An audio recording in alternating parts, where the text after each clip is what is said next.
सो चलिए मूव करते हैं अब क्वेश्चन नंबर 1 पे। नीट के पीवाईक्यू स्टार्ट करते हैं। I hope all of you are ready. Yes और नो, क्विकली बताइए। मैं आपके लिए क्वेश्चन रीड करता हूं और आप तब तक इस क्वेश्चन को सॉल्व करके देखिए। इजी से कॉन्सेप्ट्स लगेंगे इन क्वेश्चंस में। जो फॉर्मूले और जो कॉन्सेप्ट्स मैंने आपको समझाए हैं, उन्हीं फॉर्मूले और कॉन्सेप्ट्स का यूज करके आपको इस सेशन के क्वेश्चंस को अटेम्प्ट करना है, ठीक है? तो hope so you all are ready. So चलिए स्टार्ट करते हैं। क्वेश्चन नंबर 1 कह रहा है energies E1 and E2 of two radiations are 25 electron volt and 15 electron volt respectively. Relationship देनी है λ1 एंड λ2 के बीच में। भाई हमें ये बात तो पता है E इक्वल टू होता है hc/λ। तो अगर मैं कहूं h कांस्टेंट और c भी कांस्टेंट, तो E क्या हो गया? एक तरीके से आप ये कहिए E1 हो गया sc/λ1 और E2 आपका हो गया sc/λ2। दोनों को कर दीजिए डिवाइड। तो E1 की वैल्यू कितनी है जल्दी से बताइए। मान लीजिए E1 की नॉट मान लीजिए दे रखी है 25 electron volt is equal to sc/λ1 divided by E2 कितना 15 इलेक्ट्रॉन वोल्ट sc/λ2, ठीक है? तो आप देखेंगे sc से sc cancel, 25/50 is equal to आ जाएगा λ2/λ1। ये कैंसिल हो जाएगा तो λ1 आ जाएगा आपका कितना 2λ2। क्या ऐसा कोई ऑप्शन गिवन है? λ1 इज इक्वल टू 2λ2। तो आप कह रहे हैं कि ऑप्शन कौन सा मैच करना चाहिए? ए। तो जैसा कि मैंने आपको बताया E1 आपको दे रखा है, E2 आपको दे रखा है। E1 is equal to sc/λ1 और E2 is equal to sc/λ2।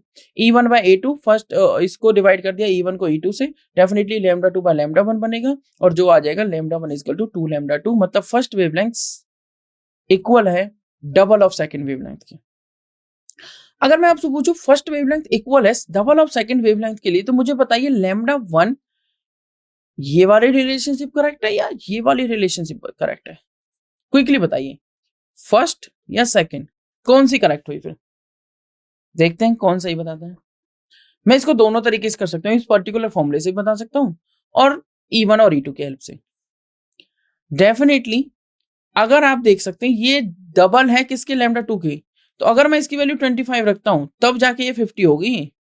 समझ रहे हो? तो ये ऑलरेडी 50 है, तो λ1 ज्यादा है λ2 से। ये बात खुद ही दिखा रहा है। नेक्स्ट बात आता है, नेक्स्ट क्वेश्चन क्या कह रहे हैं? एकदम सिंपल क्वेश्चन चल रहे हैं। The energy of second Bohr orbit, कौन सा ऑर्बिट? सेकंड बोहर ऑर्बिट, तो बोल दिया n की value 2 of the hydrogen atom is -328 kilo joule per mole. तो आपको किलो जूल वाली इक्वेशन फॉर्मूला लगाना है। मैंने आपको kilo joule per mole, electron volt per atom और जूल पर मोल, सारे जूल पर एटम, सारे आपको फॉर्मुलेस दे रखे हैं। तो आपसे पूछा है फोर्थ ऑर्बिट की बता दो, ये आपको दे दी सेकंड की, आप फोर्थ की बता दो, फॉर्मूला लगा दो, सीधा सीधा आपको फॉर्मूला पता है। तो चलिए आंसर देखते हैं क्या होना चाहिए। कह रहा है -1312 डिवाइडेड बाय n²। अच्छा जेड क्यों नहीं लिया भाई? जेड क्यों नहीं लिया? क्योंकि जेड की वैल्यू तो हो गई 1 हाइड्रोजन एटम के लिए। तो हाइड्रोजन एटम के लिए आप जेड को रिमूव कर सकते हैं, डायरेक्ट फॉर्मूला लगा सकते हैं। तो energy of the second Bohr orbit of hydrogen atom E2 is -328 kilo joule per mole. तो आप ये फॉर्मूला अप्लाई करेंगे। आप इस फॉर्मूले को अप्लाई करके E2 की वैल्यू यहाँ पे देखेंगे तो वो कितनी आएगी? -328। बट अगर उसने कहा फोर्थ के लिए बता दो, तो इतना पोर्शन करने की हमें जरूरत ही नहीं है। अगर हमें फोर्थ की बतानी है तो फॉर्मूला हमें पता है -1312 डिवाइडेड बाय 4 का स्क्वायर हो जाएगा 16 किलो जूल पर मोल। सीधा ही तो क्वेश्चन था भाई। 328 हो या कुछ भी हो, हमें उस बात से मतलब क्या है? हमें मतलब है कि हमें फॉर्मूला पता है और हम डायरेक्ट वैल्यू को रख सकते हैं। तो आंसर क्या मैच कर जाएगा आपका? -82 किलो जूल पर मोल। आपको सीधा 1312 को 16 से डिवाइड करना है, आंसर आ जाएगा -82 किलो जूल पर मोल, मतलब आंसर नंबर डी। यहां तक एकदम क्लियर? यहां तक कोई भी कैसा भी डाउट है आप मेरे से पूछ सकते हैं। अब हम मूव करेंगे क्वेश्चन नंबर 3 पे। क्वेश्चन नंबर 3 क्या कह रहा है? In hydrogen atom energy of the first. देखो बोहर के क्वेश्चंस इंपोर्टेंट हैं, बोहर के क्वेश्चंस इंपोर्टेंट हैं। उसके बाद क्वांटम नंबर्स और हाइजेनबर्ग के क्वेश्चंस इंपोर्टेंट हैं। फिर आपके ग्राफ्स आ जाते हैं, उनके क्वेश्चन इंपोर्टेंट हैं। तो ये कुछ इंपोर्टेंट क्वेश्चंस हैं जो हम डिस्कस करने जा रहे हैं। तो ये भी बोहर से रिलेटेड है।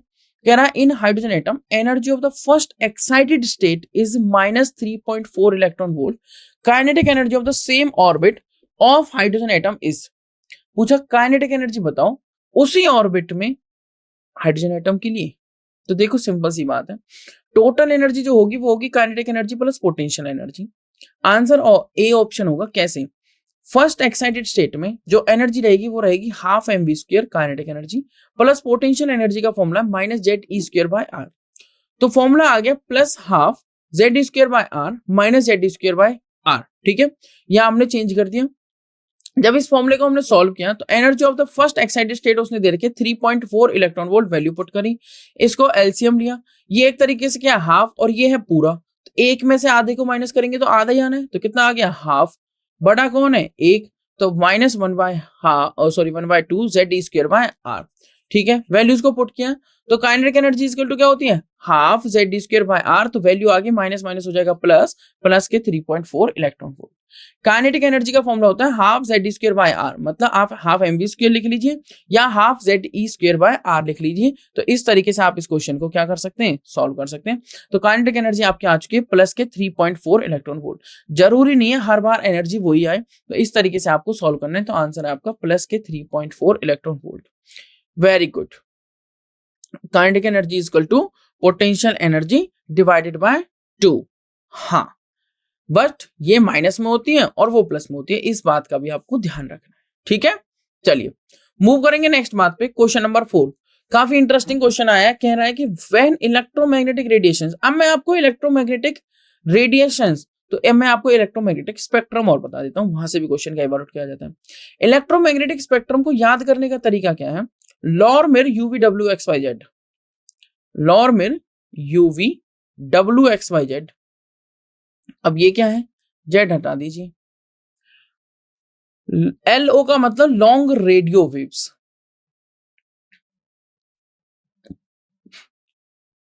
आर का मतलब रेडियो वेव्स, एम का मतलब माइक्रोवेव्स, ये इसी तरीके से होता है पूरा स्पेक्ट्रम। आईआर का मतलब इंफ्रारेड, इंफ्रारेड। यूवी पे क्या आ गया, यूवी विजिबल, यूवी और विजिबल। ठीक है, डब्ल्यू हटा दीजिए, एक्स से आ गया एक्स रेज और ये होगी गामा रेज। तो इंक्रीजिंग एनर्जी का ऑर्डर ऐसे है, इंक्रीजिंग एनर्जी, और ये ऑर्डर आपका है इंक्रीजिंग वेवलेंथ, राइट से लेफ्ट वेवलेंथ इंक्रीज हो रही है।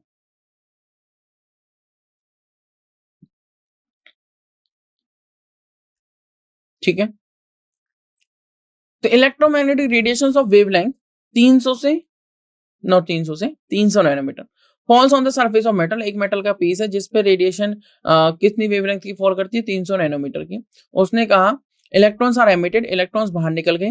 When the kinetic with the kinetic energy, इस इलेक्ट्रॉन की एनर्जी है काइनेटिक एनर्जी कितनी, 1.68 into 10⁵ जूल पर मोल। ठीक है जी। What is the minimum energy needed to remove an electron from the metal. आपको कुछ वैल्यूज भी दी हुई हैं, उसने कहा प्लैंक्स कांस्टेंट की वैल्यू बता देता हूं, 6.626 into 10⁻34 जूल सेकंड। जल्दी से इस क्वेश्चन को सॉल्व करके बताइए आंसर क्या मैच करना चाहिए। सी की वैल्यू दी हुई है 3 into 10⁸ meter per second. N A दिया हुआ है 6.022 into 10⁻23 मोल इनवर्स। ठीक है, एक सिंपल सा कॉन्सेप्ट यहाँ पे यूज हुआ है। हमें ये फोटो इलेक्ट्रिक इफेक्ट के बारे में ये पता है कि फोटो इलेक्ट्रिक इफेक्ट में एक मेटल का सरफेस होता है, उस पर कोई रेडिएशन फॉल करती है, मान लीजिए एच न्यू की। एक मिनिमम अमाउंट ऑफ एनर्जी चाहिए हमें इस इलेक्ट्रॉन को बाहर निकालने के लिए, तो एक मिनिमम अमाउंट ऑफ फ्रीक्वेंसी चाहिए इस इलेक्ट्रॉन को बाहर निकालने के लिए। उस मिनिमम अमाउंट ऑफ फ्रीक्वेंसी को बोल देते हैं, उस मिनिमम फ्रीक्वेंसी को बोल देते हैं थ्रेशोल्ड फ्रीक्वेंसी। मान लीजिए वो है एनर्जी एच न्यू नॉट और वो फ्रीक्वेंसी है न्यू नॉट। अब जरूरी है, मान लीजिए मैंने यहां से 12 यूनिट दी और इसको चाहिए 10 यूनिट, तो 10 तो इसने ले ली, बाकी 2 कहां जा रही है, 2 जाएगी इस इलेक्ट्रॉन की स्पीड को बढ़ाने में। जब ये इलेक्ट्रॉन एमिटेड होगा तो इजेक्टेड इलेक्ट्रॉन की जो काइनेटिक एनर्जी होगी, इजेक्टेड इलेक्ट्रॉन की जो काइनेटिक एनर्जी होगी उसका फॉर्मूला काइनेटिक एनर्जी का होता है हाफ एम वी स्क्वायर। और वो जो 2 यूनिट यहाँ पे बच गई हैं वो डोमिनेट करेंगी यहाँ पे, मतलब एच न्यू जो टोटल होगा वो एच न्यू नॉट प्लस, हाँ, लैम्डा इनवर्स टू फ्रीक्वेंसी। बिल्कुल ठीक बात है, क्योंकि ई इज इक्वल टू होता है एच न्यू और न्यू होता है सी बाय लैम्डा। न्यू क्या होता है, सी बाय लैम्डा। ठीक है, तो एनर्जी तो डायरेक्टली प्रोपोर्शनल फ्रीक्वेंसी की और न्यू इनवर्सली रिलेटेड है लैम्डा की, बिल्कुल ठीक बात है। H nu equal to H nu naught plus half M V square, half M V square, ये फॉर्मूला मैंने आपको बताया था। अब उसने क्या कहा है, उसने कहा है कि इलेक्ट्रोमैग्नेटिक रेडिएशंस की वेवलेंथ मैंने आपको दे दी, तो यहाँ पे एस सी बाय लैम्डा में चेंज कर लेते हैं इसको, S C by lambda equal to S C by lambda naught plus half M V square. कह रहा मैंने वेवलेंथ आपको दे देता हूँ 300 नैनोमीटर, ठीक है, कॉल कराई गई। इलेक्ट्रॉन्स एमिटिक काइनेटिक एनर्जी भी दे दी, कह रहा हाफ एम वी स्क्वायर की वैल्यू भी दे देता हूँ 1.68 इंटू 10⁵ जूल पर मोल। कह रहा लैम्डा नॉट बताना है या क्या बताना है, मिनिमम एनर्जी मतलब ई नॉट बताना है, मतलब एच न्यू नॉट ही बताना है, ऐसे समझ लीजिए।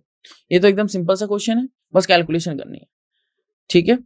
तो कैलकुलेशन क्या कह रहा है,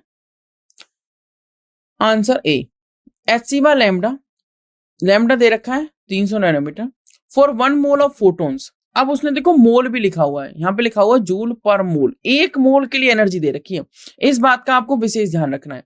तो E इक्वल टू क्या होगा, एस सी बाय लैम्डा, अगर एक मोल के लिए निकालनी है तो ये तो हो गई एक फोटोन की एनर्जी, एक मोल के लिए, एक मोल में होते हैं एवोगैड्रो नंबर ऑफ फोटोन्स, तो उस नंबर से मल्टीप्लाई करना होगा, मतलब Na से। ये एक इंपॉर्टेंट यहाँ पे कॉन्सेप्ट था, यहीं पे तो मिस्टेक्स होती हैं, ये आपकी सिली मिस्टेक वाली बात थी, यहाँ पे मिस्टेक होने के चांस होते हैं। हम एवोगैड्रो नंबर से मल्टीप्लाई नहीं करते हैं और direct S C by lambda को पुट कर देते हैं, गलत बात, क्योंकि उसने एक फोटोन की जो है एनर्जी वो हमें पता है एस सी बाय लैम्डा, तो 1 मोल फोटोन की एनर्जी हमें कैलकुलेट करनी होती है, वो आएगी 3.99 इंटू 10⁵ जूल पर मोल, क्योंकि जो काइनेटिक एनर्जी दी हुई है वो जूल पर मोल में दी हुई है, इसलिए हमें ये एनर्जी भी किसमें निकालने की जरूरत है, ये वाली एनर्जी भी हमें कैलकुलेट करनी पड़ी किसमें, ये वाली एनर्जी भी हमें कैलकुलेट करनी पड़ी जूल पर मोल में। अब जो फॉर्मूला मैंने आपको बताया था कि H nu is equal to H nu naught plus half M B square, that is nothing, that is kinetic energy, मतलब E is equal to E naught, minimum energy तो पूछिए, आप इसे डब्ल्यू नॉट भी बोल सकते हैं वर्क फंक्शन की फॉर्म में, ठीक है, E नॉट भी लिख सकते हैं plus kinetic energy.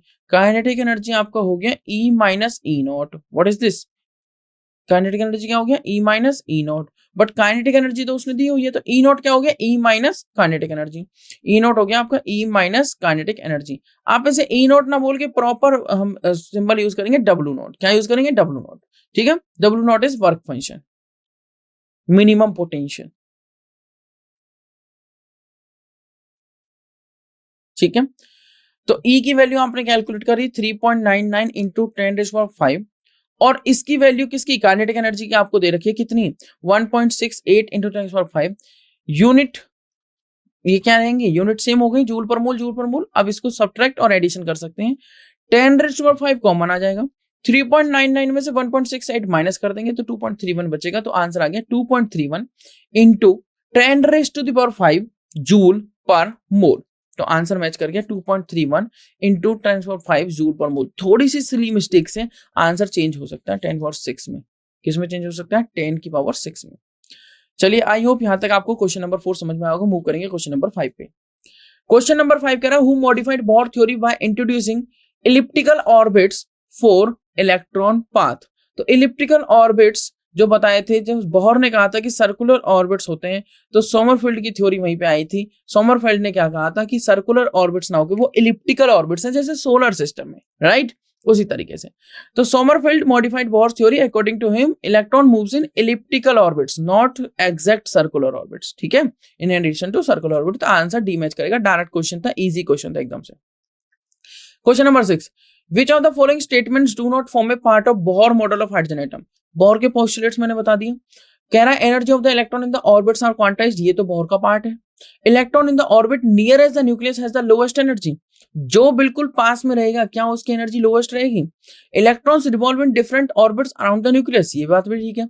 The position and velocity of electrons in the orbit can not be determined simultaneously, ये बात बोहर की है क्या, ये बात बोहर की नहीं है, ये तो हाइजेनबर्ग की बात है।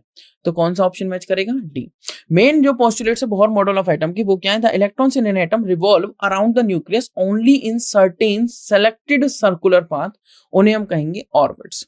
रिपीट करता हूं, electrons in an atom revolve around the nucleus only in certain fixed energy paths, जिन्हें हम क्या कहते हैं, orbits. The energy is emitted or absorbed only when the electrons jump from one energy level to another energy level. मान लीजिए E3 से E2 में आ रहा है तो E3 माइनस E2 हो जाएगा डेल्टा E, और इसको बोल देते हैं ट्रांसमिटेड एनर्जी या एमिटेड एनर्जी.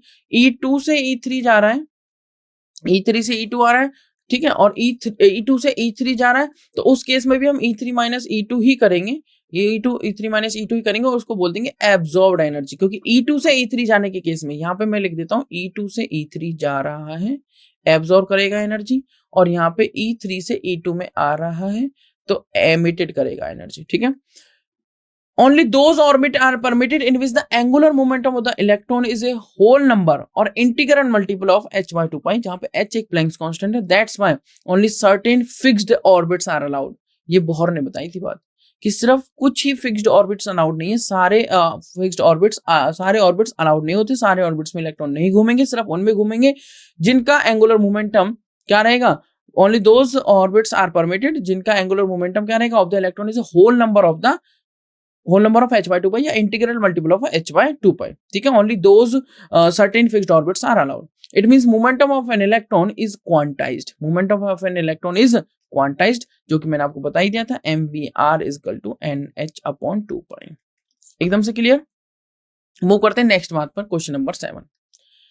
क्वेश्चन नंबर 7 क्या, हाँ बिल्कुल ठीक बात है, आंसर डी मैच कर रहा है. Very good everyone. Question number 7 क्या कहता है, वाओ व्हाट अमेजिंग क्वेश्चन. सीधा सा सीधा क्वेश्चन है, जैसे कि मैंने आपको वेव कैरेक्टरिस्टिक्स के बारे में कुछ रिलेशनशिप दी थी, वहां से क्वेश्चन उठ के आए हैं. एक पर्टिकुलर स्टेशन है ऑफ ऑल इंडिया रेडियो का न्यू दिल्ली में broadcast on A frequency of 1368 kilohertz. ठीक है, कोई नहीं, न्यू आपको दे दिया 1368 किलोहर्ट्ज. आप इसको चेंज कर सकते हो हर्ट्ज में. 1368 इंटू 10⁻³ हर्ट्ज. कह रहे हो wavelength of the electromagnetic radiations emitted by the transmitter. Wavelength आपको बतानी है. स्पीड ऑफ लाइट आपको दे रखी है 3 इंटू 10⁸ मीटर पर सेकेंड. स्पीड ऑफ लाइट हमें पता होता है 3 लाख किलोमीटर पर second.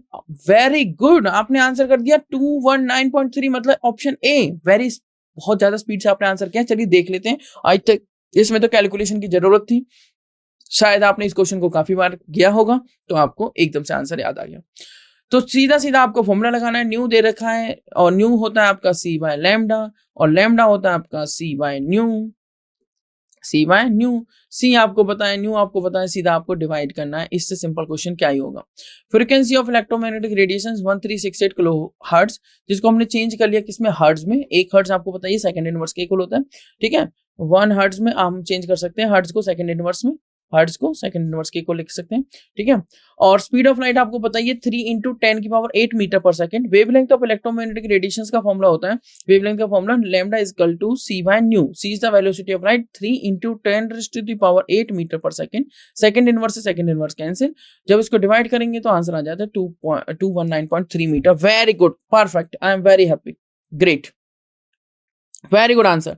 The correct answer is definitely option A, 219.3 meter. 219.3 meter. आपको एक इंटरेस्टिंग बात बताता हूं. 1 नैनोमीटर में होते हैं 10⁻⁻9 मीटर. ये भी बातें आपको याद रखनी. 1 पिकोमीटर में होते हैं 10⁻12 मीटर. 1 एंगस्ट्रॉम में होते हैं कितने, 10⁻⁻10 मीटर. ठीक है. अच्छा, कोई मुझे बताएगा 1 फेम्टोमीटर में कितने मीटर होंगे. चलिए देखते हैं, आपकी नॉलेज को चेक कर लेते हैं. तब तक मैं 1 माइक्रोमीटर का लिख देता हूँ.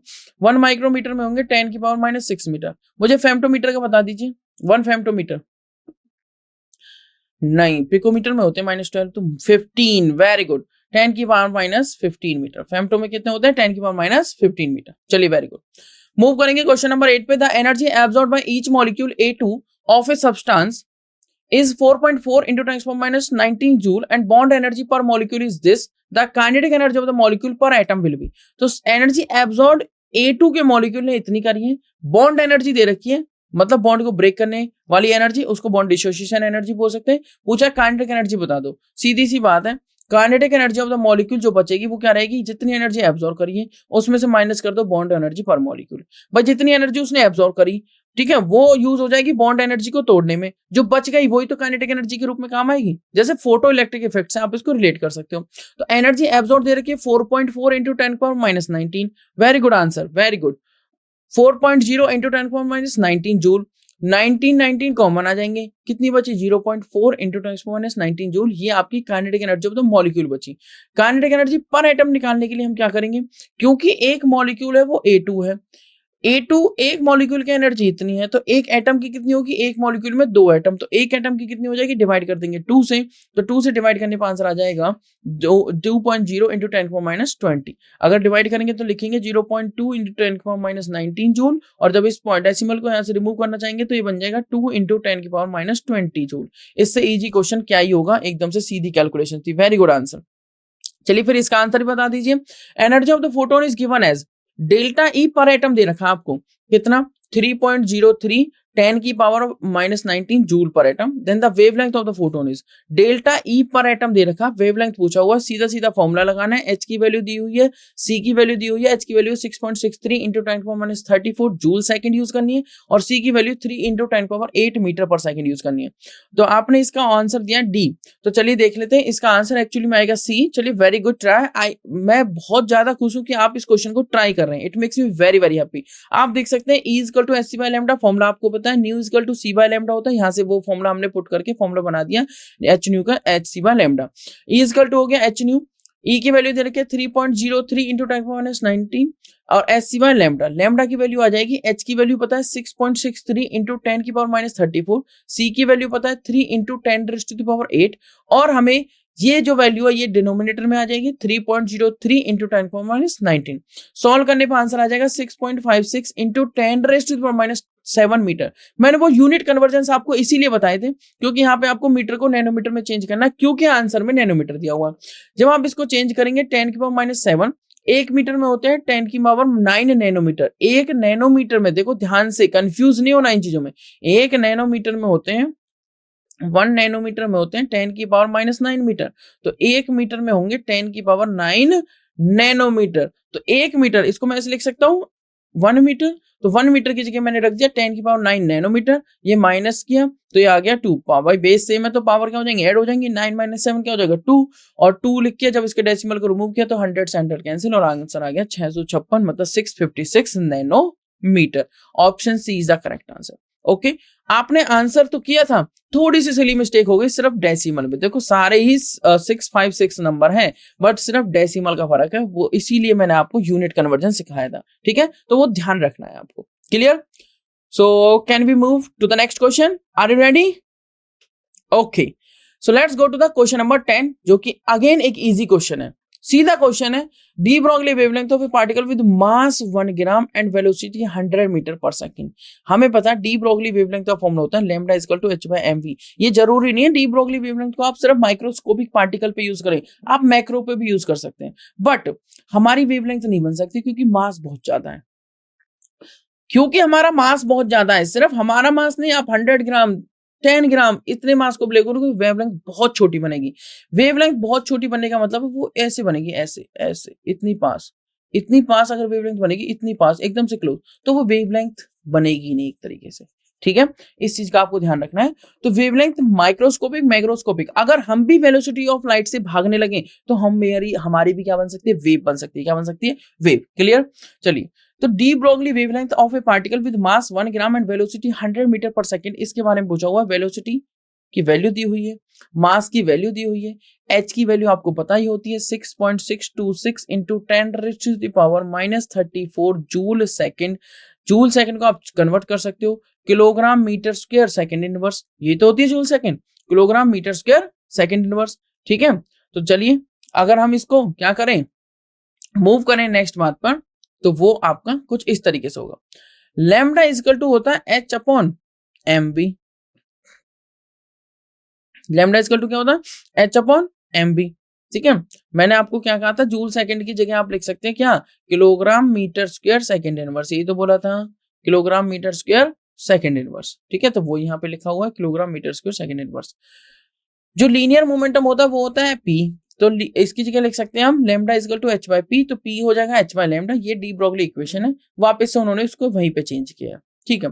h की वैल्यू 6.626 यूज कर सकते हैं, 5 भी यूज कर सकते हैं आप, अल्टीमेटली 6.63 यूज कर रखा है राउंड ऑफ करके, इंटू 10⁻34 किलोग्राम मीटर स्क्वायर पर सेकेंड, ठीक है, ये कर दिया उन्होंने राउंड ऑफ, किलोग्राम पर सेकेंड किलोग्राम मीटर स्क्वायर पर सेकेंड, ठीक है, किलोग्राम मीटर स्क्वायर पर सेकेंड।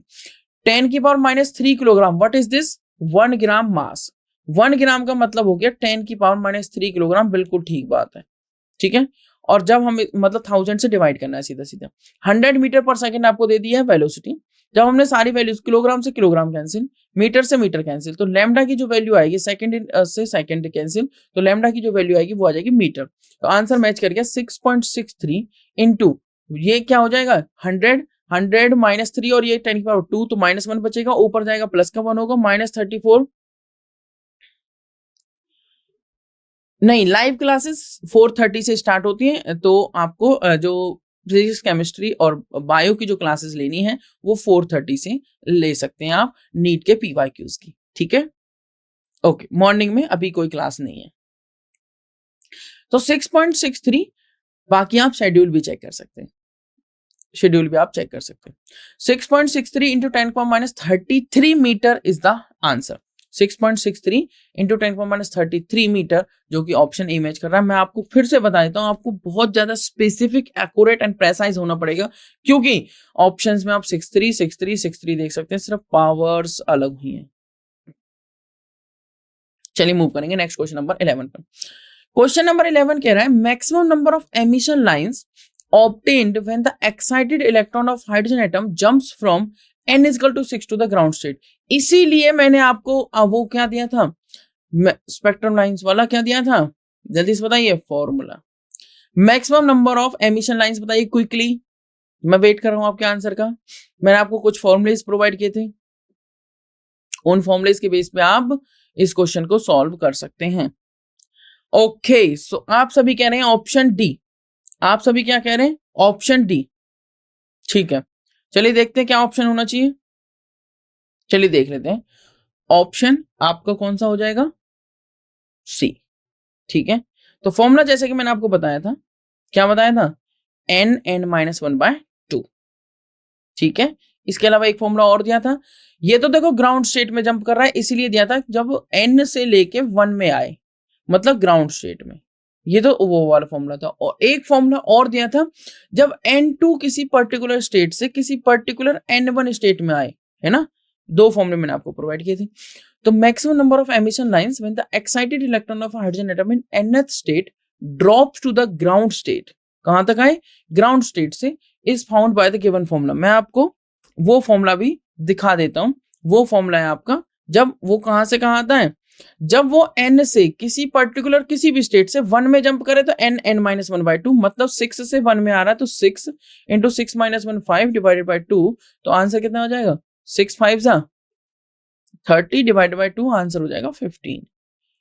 और अगर वो किसी भी स्टेट से मान लो 6 से 2 पे आने लगे, ग्राउंड नहीं है, 1 नहीं है, तो ये फॉर्मूला लगाना है n2 - n1 and n2 - n1 + 1 divide by 2, ठीक है। जहां पे n2 6 है, ये 2 हो गया, ये 6 हो गया, ये 2 हो गया, 6 - 2 4 हो गया, 4 + 1 5 हो गया, और डिवाइड बाई 2, इस केस में 5 4 जा 20 डिवाइड बाई 2 10। मुझे क्विकली बताइए क्या आपको ये फॉर्मूला समझ आया, क्विकली मुझे आप आंसर करिए, क्या आपको ये फॉर्मूला समझ में आया, यस नो, जल्दी से बताइए।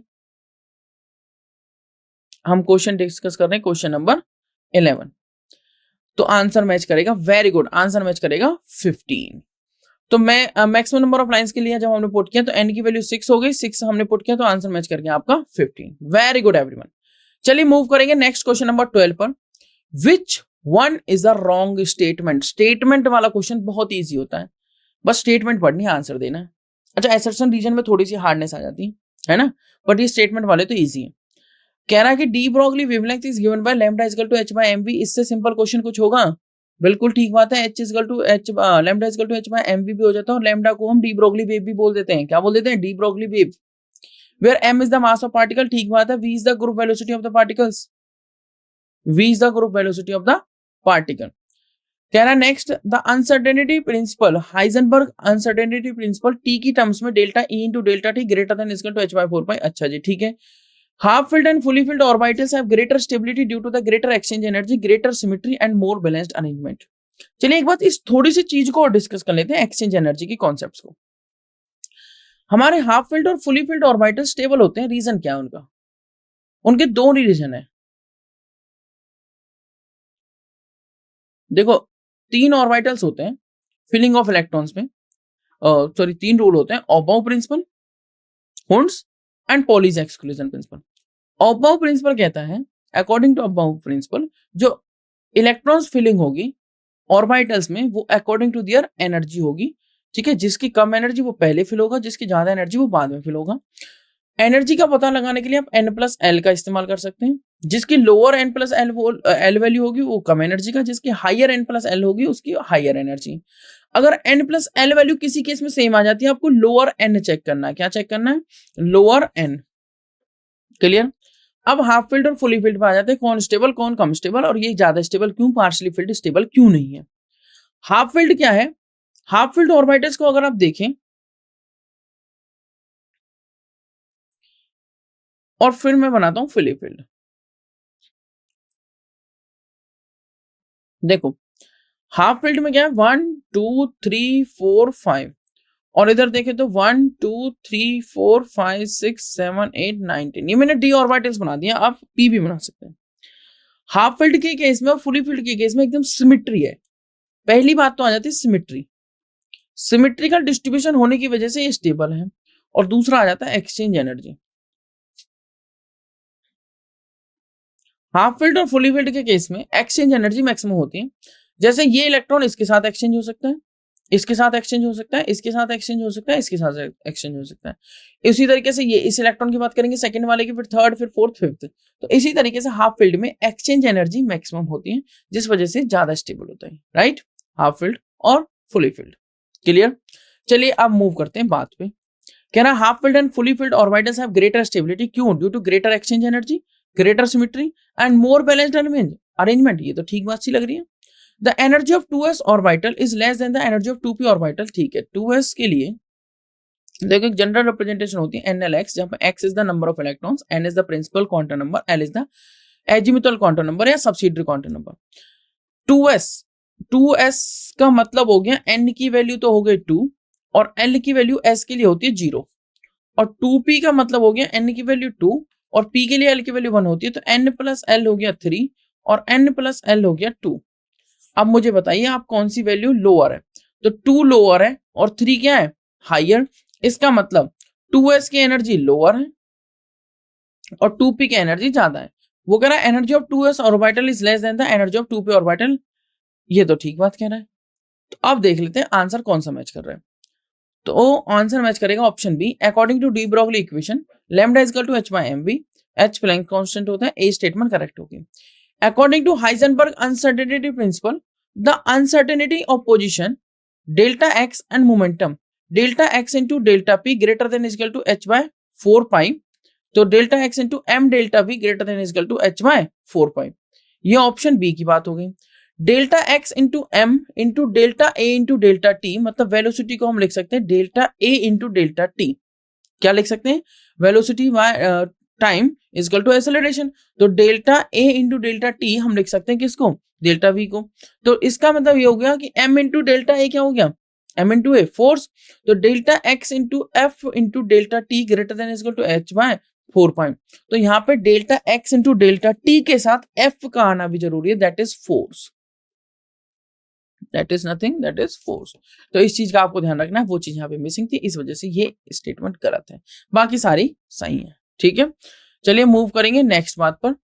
जैसे कि आप यहाँ पर देख सकते हैं delta E into delta T greater than is equal to H by 4 pi, क्योंकि जो डेल्टा ई है वो क्या है? Is equal to force into delta X, ठीक है, E is equal to energy. Delta E क्या हो जाएगा? F into delta X. तो स्टेटमेंट बी क्या है आपकी? करेक्ट। स्टेटमेंट बी क्या है आपकी? करेक्ट। और उसने क्वेश्चन में क्या पूछा हुआ है?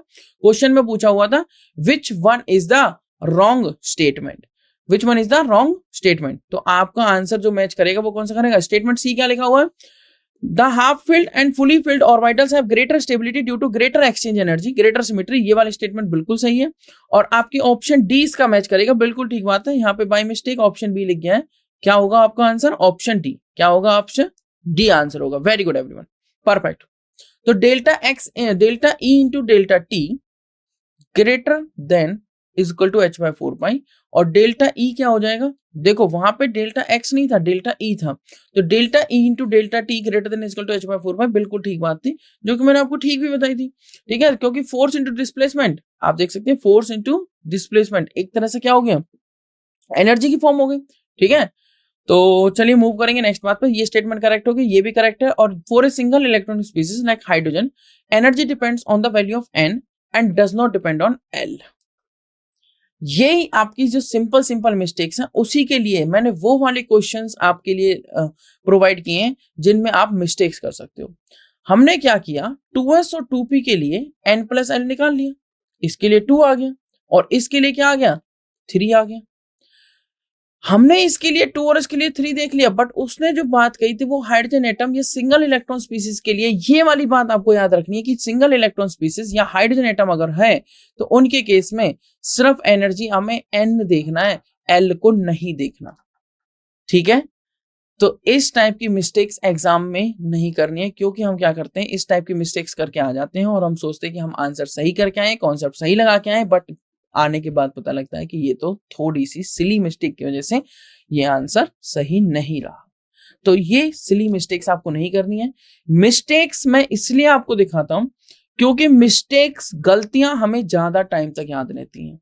अगर मैं एक ही बार में आपको सही आंसर बता दूंगा, जिसमें मिस्टेक्स के चांस है मैं वहीं पे गलतियां करूंगा, ठीक है, और उन्हीं को आपको याद, ताकि मेमोराइज, आपकी जो मेमोरी है वो इंक्रीज हो जाए और उस तरीके से आप उस बात को ज्यादा टाइम तक याद रख सकें, ठीक है। तो यहाँ पर मिस्टेक्स के ज्यादा चांस होते हैं और मैक्सिमम स्टूडेंट्स इस बात को भूल जाते हैं कि हाइड्रोजन एटम और सिंगल इलेक्ट्रॉन स्पीसीज के लिए हमें सिर्फ एन की वैल्यू देखनी है, एल की वैल्यू पे ध्यान नहीं देना है। क्विकली आपको ये बात समझ में आई होगी। ये क्वेश्चन एक इंपॉर्टेंट क्वेश्चन है, मैं एक बार क्विकली इस क्वेश्चन को फिर से डिस्कस करना चाहता हूं। क्वेश्चन क्या कह रहा है, which one is the wrong statement. जैसा कि हमें डी ब्रॉगली वेवलेंथ के बारे में पता है, lambda equal to h by mv होता है, तो फर्स्ट स्टेटमेंट तो हमारी हो जाती है करेक्ट। मैं यहीं पे इसको एक बार क्विकली डिस्कस करना चाहता हूं। Delta x into delta p बोल लेते हैं, greater than equal to h by 4 pi होता है। आप इसको ऐसे भी लिख सकते हैं, delta x into delta p greater than equal to h cut by 2 भी लिख सकते हैं, क्योंकि h कट होता है h बाय 2 पाई, ठीक है। जब हमने इसको डेल्टा p और इस सारी वैल्यूज को पुट करना चाहा, इसको m डेल्टा v रखा और डेल्टा v की जगह एक्सेलरेशन इंटू टाइम रखा और फिर फोर्स इंटू डिस्प्लेसमेंट किया, तो वो सारी चीजें रिजल्ट देती हैं delta e into delta t greater than equal to h by 4 pi. मतलब ये स्टेटमेंट भी होगी करेक्ट। मतलब एलिमिनेशन मेथड कह रहा है a और b को तो हटा दो, तो ऑप्शन में आएंगे नहीं। सी कह रहा है half filled and fully filled orbitals have greater stability due to greater exchange energy, greater symmetry and more balanced arrangement, तो ये स्टेटमेंट भी हो जाती है आपकी करेक्ट। लास्ट स्टेटमेंट में 2s ऑर्बिटल और 2p ऑर्बिटल दे दिया और आपने बिल्कुल वही मिस्टेक्स कर दी 2s ऑर्बिटल और 2p ऑर्बिटल के लिए। बिल्कुल बिल्कुल बिल्कुल आप He पॉजिटिव ले लो, Li2 पॉजिटिव ले लो, या हाइड्रोजन लाइक कोई भी स्पीसीज ले लो, जैसे बेरिलियम का एटॉमिक नंबर 4, तो अगर आप Be3 पॉजिटिव भी ले लेते हैं, सिंगल इलेक्ट्रॉन स्पीसीज, तो भी यही काम होगा। कौन सा, जो मैंने आपको बताया, ठीक है। तो energy of the 2s orbital is less than the energy of 2p orbital in case of, ये क्वेश्चन यहाँ पे कंप्लीट इस तरीके से होगा, in case of hydrogen atom, ये चीज ध्यान रखनी है, ठीक है। In case of hydrogen atom यहाँ पे मिसिंग था थोड़ा सा, ठीक है। तो आपको मैंने ऑप्शन ए का बताया जो कि करेक्ट स्टेटमेंट थी। ऑप्शन बी को मैंने आपको अच्छे से एक्सप्लेन किया, force equal to m into delta A, और फिर उसके बाद यहाँ पर आप देख सकते हैं स्टेटमेंट बी को मैंने करेक्ट बताया, स्टेटमेंट सी को मैंने आपको करेक्ट बताया, बट स्टेटमेंट डी आप देख सकते हैं जो कि इनकरेक्ट है, क्योंकि single electronic species like hydrogen, जो सिंगल इलेक्ट्रॉनिक स्पीसीज होंगी जैसे hydrogen He positive, Li2 positive, उनकी एनर्जी डिपेंड करेगी सिर्फ n की वैल्यू पर, l की वैल्यू पर डिपेंड नहीं करेगी। मतलब एजिमुथल क्वांटम नंबर, मतलब सेकेंडरी क्वांटम नंबर, मतलब सब्सिडियरी क्वांटम नंबर पर वैल्यू डिपेंड नहीं करेगी। तो energy of the 2s orbital and 2p orbital are equal, चाहे 2s की बात करें या 2p की बात करें, एकदम क्या होगी, इक्वल। अगर इक्वल है तो इसका मतलब ना कोई कम ना कोई ज्यादा, इसका मतलब ये स्टेटमेंट होगी गलत, क्योंकि उसने कहा था कि 2s की कम है और 2p की ज्यादा है, तो ये बात क्या होगी, गलत। तो in case of hydrogen like species therefore statement D is incorrect, statement D is incorrect. Okay, I hope ये बात आपको क्लियर होगी। एक बार क्विकली मुझे रिप्लाई करके बताइए चैट सेक्शन में, और फिर मैं मूव करता हूं अपने नेक्स्ट क्वेश्चन पे, क्वेश्चन नंबर 13। बाकी सभी स्टूडेंट्स इस क्वेश्चन को सॉल्व करें तब तक।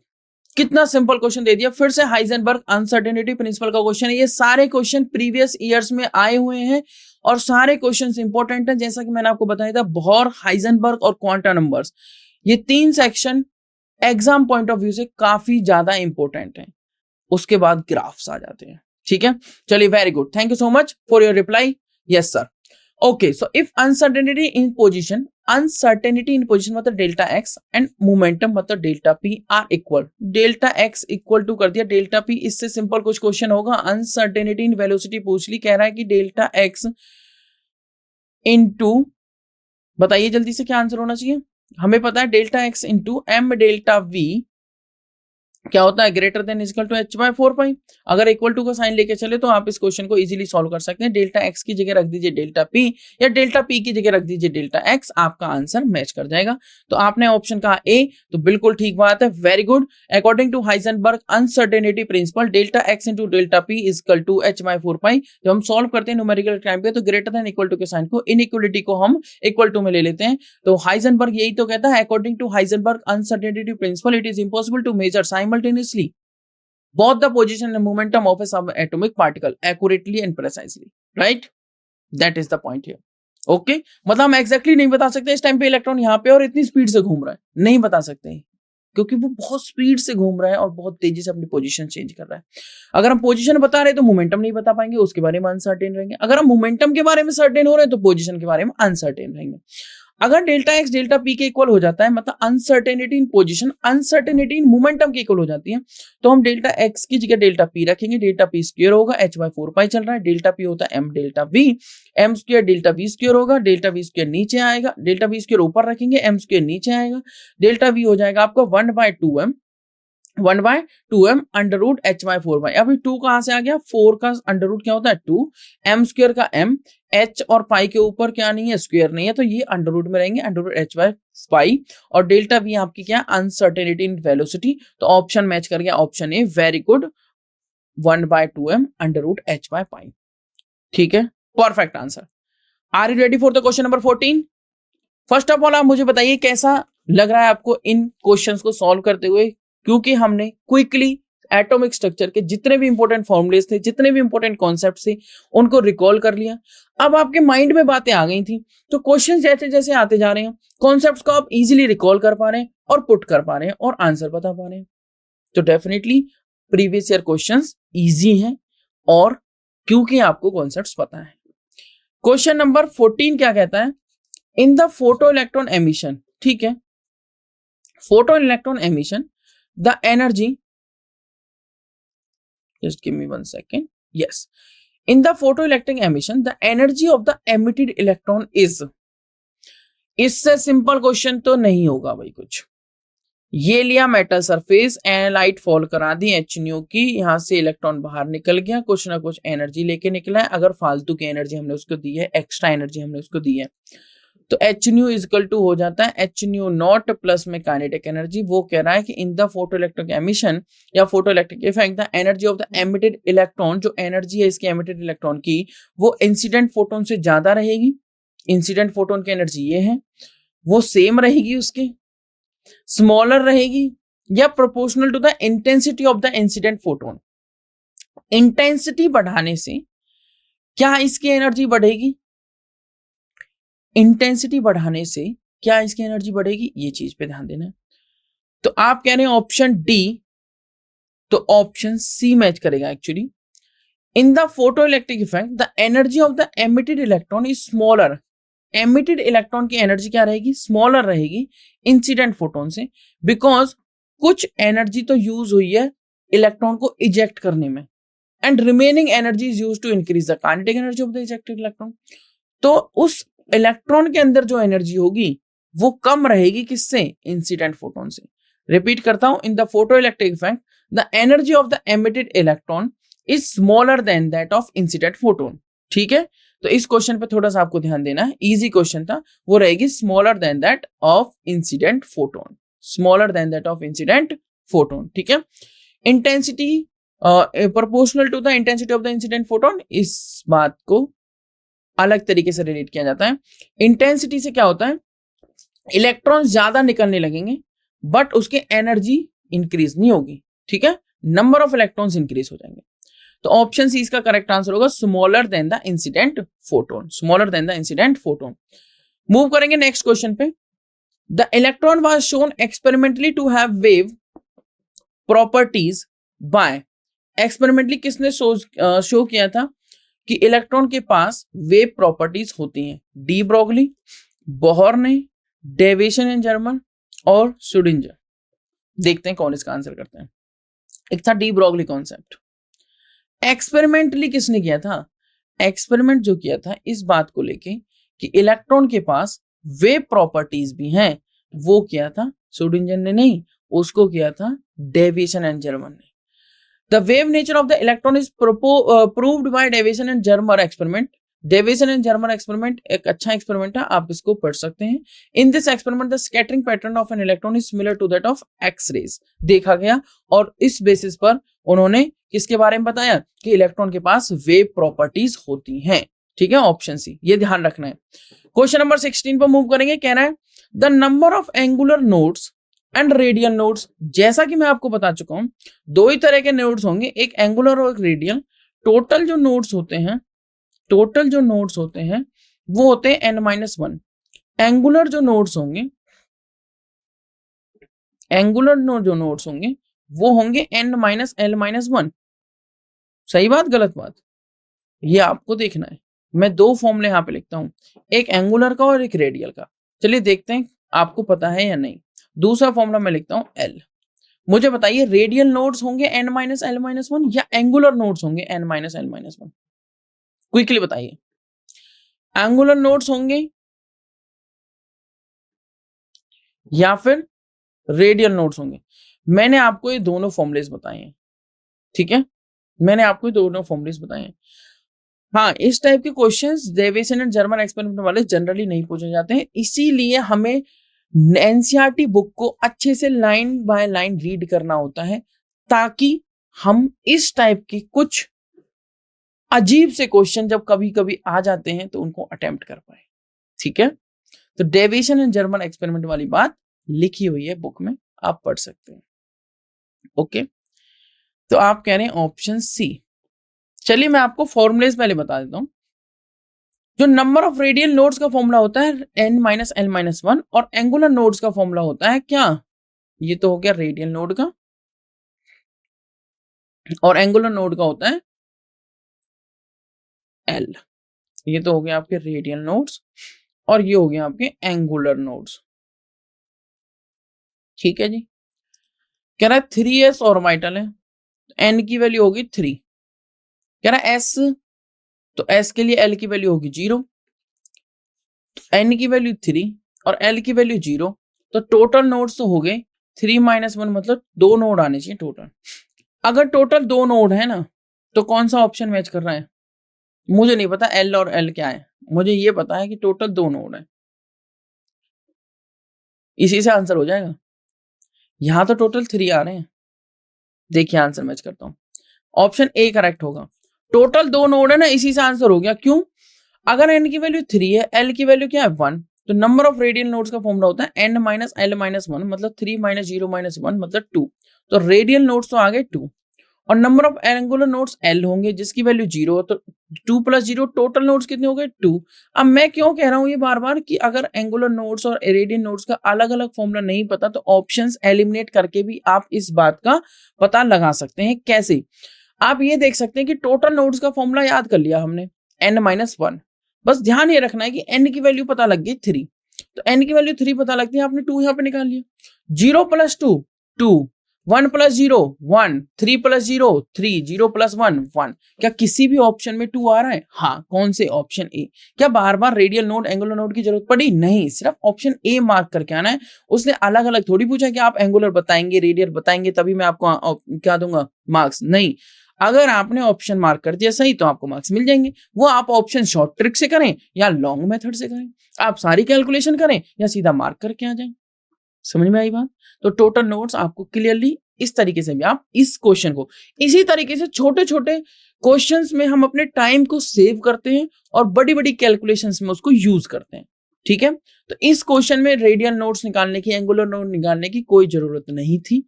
फिर भी क्वेश्चन में पूछा हुआ है, तो पूछा तो इसीलिए ताकि आप इसमें टाइम कंज्यूम करो। आप सोचो टोटल नोड्स का फॉर्मूला n-1। अब मान लीजिए कोई कंफ्यूज हो गया कि रेडियल नोड्स का L होगा या क्या होगा, तो फिर वो मैच करने लगेगा, 0 कहाँ है, 1 कहाँ है, 2 कहाँ है। नहीं, टोटल नोड्स n-1 मैच किया, 2 सम किया, 2 ऑप्शन ए करेक्ट। समझ में आई? इस तरीके की शॉर्ट ट्रिक्स आपको यूज करनी है। यही तो होती है approach during the exam. During the exam आपको दो चीजें बड़ी शांति से और रिलैक्स माइंड से हैंडल करनी है। क्या? आपको अप्रोच देखनी है अपनी, कि आप अप्रोच सही ढंग से लगा रहे हैं या नहीं। क्योंकि क्वेश्चन को तो कोई भी सॉल्व कर देगा 10 मिनट में, 20 मिनट में, 30 मिनट में, पर क्या उतना टाइम आपके पास है? नहीं। तो क्वेश्चन को उस लिमिटेड और उस इनफ टाइम के अंदर सॉल्व करना है, उसी को तो कहेंगे हम प्रॉपर अप्रोच। और दूसरा, प्रेशर हैंडल। अगर आप उस प्रेशर को हैंडल नहीं कर पाए तो क्या होगा? अगर आप उस प्रेशर को हैंडल नहीं कर पाए तो उस टाइम पे प्रेशराइज होने की वजह से जो बातें आपके माइंड में है वो भी रिमूव हो जाएंगी। समझ रहे हो? तो ये सारी चीजों को आपको ध्यान में रखना है, प्रेशर हैंडल और अप्रोच। ठीक है, कॉन्सेप्ट तो सभी पढ़ के जाते हैं। चलिए मूव करेंगे नेक्स्ट क्वेश्चन पर। क्वेश्चन नंबर 16, आई होप आपको समझ में आया होगा। क्वेश्चन नंबर 16 का आंसर ऑप्शन ए करेक्ट होगा। क्वेश्चन नंबर 17 क्या कह रहा है? फिर से नोड्स के ऊपर क्वेश्चन आ गया। तो कुछ क्वेश्चंस नोड से भी पूछे जाते हैं, जिस वजह से मैंने क्वेश्चंस उठाए हैं प्रीवियस ईयर से। ठीक है, तो आप यहां पे देखेंगे orbitals having 3 angular nodes and 3 total nodes is. अब टोटल नोड्स बोलती है 3। ठीक है जी, मैं तो लिख के समझा रहा हूं, अदरवाइज आंसर तो निकल चुका है। टोटल नोड्स 3 मतलब n-1, 3 मतलब n की वैल्यू 4 मतलब 4 मैच करेगा आंसर सी। क्या मुझे टाइम लगा इसमें? क्या मुझे एंगुलर नोड्स तक जाने की जरूरत थी? क्योंकि n की वैल्यू डिफरेंट दी हुई है। अगर सेम दी होती तब तो कुछ बात भी थी, पर फिर भी कोई बात नहीं। एंगुलर नोड्स कहता है मेरी वैल्यू तो सिर्फ L है और रेडियन नोड्स की वैल्यू होती है n-L-1। तो एंगुलर नोड्स की वैल्यू सिर्फ क्या है? L। तो L की वैल्यू उसने दे रखी है 3, मतलब S के लिए 0, P के लिए 1, D के लिए 2, F के लिए 3। वो कह रहा 4F को मैच कर दीजिए। मैं कह रहा हूं 5P के लिए मुझे N की वैल्यू पता लग गई। आप देखो मल्टीपल तरीके से क्वेश्चन कर सकते हो। ठीक है, मल्टीपल तरीके कैसे? देखो, मुझे 5P के लिए N की वैल्यू पता लग गई। क्या पता लगी? मुझे पता लगी N की वैल्यू 5 है, L की वैल्यू इसके लिए 1 है। तो इसका मतलब टोटल नोड्स तो इसमें कितने होंगे? टोटल नोड्स तो हो गए 5 - 1 4। ये हो गए एंगुलर नोड्स। और रेडियल नोड्स कितने हो गए? 5 - 1 - 1 मतलब 3। इस तरीके से आप इनको निकाल सकते हो। ठीक है, इसके लिए अगर मान लीजिए आपको समझ नहीं आ रहा तो फॉर्मूला क्या होगा? तो देखो यहाँ पे L की वैल्यू कितनी, जल्दी से बताइए। L की वैल्यू 1। ठीक है, यहाँ पे L की वैल्यू कितनी? D के लिए 2, F के लिए L की वैल्यू कितनी? 3, और D के लिए L की वैल्यू कितनी? 2। मैं रिपीट करता हूं, S के लिए L की वैल्यू 0 होती है, P के लिए L की वैल्यू 1 होती है, D के लिए L की वैल्यू 2 होती है, F के लिए L की वैल्यू 3 होती है, G के लिए L की वैल्यू 4 होती है। S P D F G H I so on। Question number 17 is clear और not? I hope this is clear. Move करेंगे आंसर पर। Answer is C. डेफिनेटली मैंने जो मार्क किया है वो ये है आंसर सी। L की वैल्यू 3 है, radial node plus angular node is equal to total node, मतलब 3 is equal to n - L - 1 plus 1, n - 1, n की वैल्यू 4। आपके डिपेंड करता है कि आप सॉल्यूशन को लेंथी करते हैं या सॉल्यूशन को शॉर्ट करते हैं या सॉल्यूशन को या आंसर को शॉर्ट ट्रिक से निकाल लेते हैं। क्लियर? सब्जेक्टिव थोड़ी है पेपर, ऑब्जेक्टिव है ना, तो इजीली कैलकुलेट कर सकते हैं। Therefore orbitals having 3 angular nodes and 3 total node is NL, that is 4F, मतलब L की value 3 4F orbital. This is the third last question, question number 18. Maximum number of electrons in a subcell with L is equal to 3 and N is equal to 4। अगर N की value 4 है तो L की value हो सकती है 0, 1, 2 और 3। अगर L की वैल्यू 0 तो S orbital, P sorry not orbital, subshell, P subshell, D subshell and F subshell. उसने पूछा L की 3 के लिए, सिर्फ इसके लिए F में आते 14। कैसे पता लगाएं? इस तरीके से पता लगाएं, 2L + 1 से। 2L + 1 नंबर ऑफ ऑर्बिटल्स के लिए, मैक्सिमम नंबर ऑफ ऑर्बिटल्स, और 2 × 2L + 1, 2 × 2L + 1 maximum number of electrons के लिए। तो 2 × 2L मतलब 2 × 2, L की वैल्यू 3 + 1, 2 3 जा 6 + 1 7, 2 जा 14 इलेक्ट्रॉन्स मैक्सिमम आ सकते हैं किसमें? अरे F है ना ये, पूछ ले तो इसमें टोटल कितने आ सकते हैं n इक्वल टू 4 में, भाई 4 4 जा 16, 2 जा 32 आएंगे मैक्सिमम।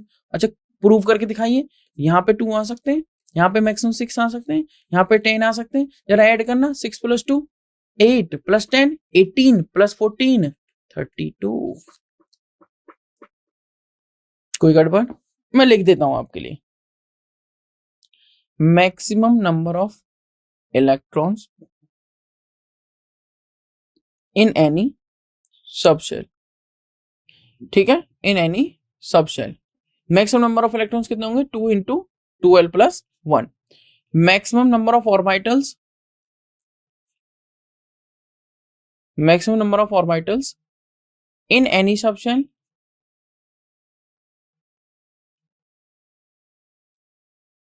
वो कितने होंगे, 12 + 1। उसी तरीके से maximum number of electrons in any orbit 2n², ठीक है। तो क्वेश्चन नंबर 18 का आंसर देखते हैं। n represent the main energy level, n क्या रिप्रेजेंट कर रहा है, main energy level, and l represent the subshell. n = 4 and l = 3, the subshell is 4f. In f subshell there are 7 orbitals and each orbital can accommodate a maximum number of 2 electrons, so maximum number of electrons in 4f subshell is 14. Next question पे move करेंगे, question number 19। 2 electrons occupying the same orbital are distinguished by definitely maximum 2 electrons can occupy the 2 electrons occupying the same orbital are distinguished by what, spin quantum number, एक plus half और एक minus half. तो 2 electrons occupying the same orbital has equal spin but the directions of their spin are opposite, hence spin quantum number s represented plus half and minus half can distinguish them. The last question for today's class, which is the correct order of increasing of the listed orbitals in the atom of titanium? Titanium का atomic number होता है 22। अगर मैं इसको लिखूं electronic configuration तो वो हो जाएगा 1s2 2s2 2p6 3s2 3p6। उसके बाद मैं यहां से लिख देता हूं 4s2 3d2, ठीक है। तो आपका जो ऑर्डर हो जाएगा 3s 4s 3p 3d 4s 3s 3p 3d 3s 3p 3d 4s 3s 3p 4s 3d। देखो 4s 3d तो होना चाहिए, 4s 3d इसमें भी दे रखा है, 3p बीच में आएगा, गलत बात, तो ऑप्शन डी मैच करना चाहिए। फिर भी देख लेते हैं कौन सा मैच करना चाहिए, ऑप्शन, अच्छा 3d 4s यहाँ भी दे रखा है।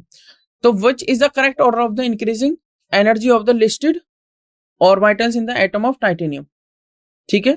तो आप मुझे बताइए अभी कौन सा ऑप्शन करेक्ट होगा। तो ऑप्शन करेक्ट होगा आपका